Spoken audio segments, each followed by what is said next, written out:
Hello, and welcome to Rebuttal, your weekly debate roundup from the week in politics. From the right, I'm Travis Nordgaard.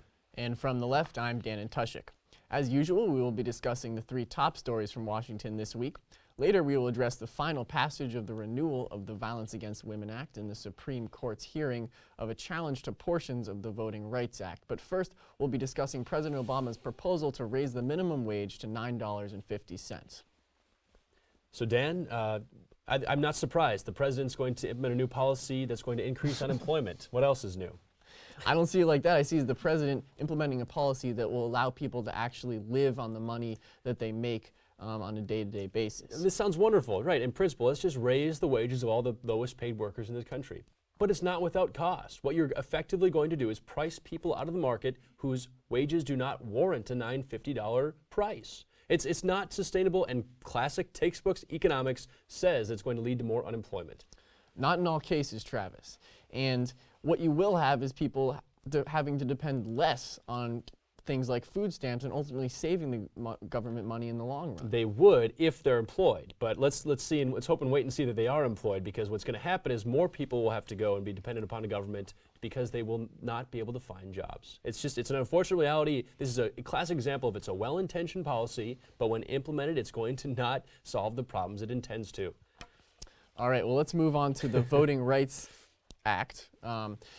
Now, there has been a challenge in the Supreme Court. Travis, where do you come down on the issue? Well, I think times have changed, and I think that the challenge in the Supreme Court is indicative of that change. You've got counties in the South that are saying that it's been too long now, and it's unfair to give them extra scrutiny and make them receive federal approval to make any changes to local voting registration or any sort of technical procedural things. And it's outdated. It's not necessary in some of these districts. Times have changed, Travis, but not to the extent that we need to take this to repeal this section of the act. I mean, in 2006, Congress decided that it was still a good idea that we have this thing for the next 25 years. There's 15,000 pages of testimony that said, okay, we still have government-sponsored racial discrimination in our country.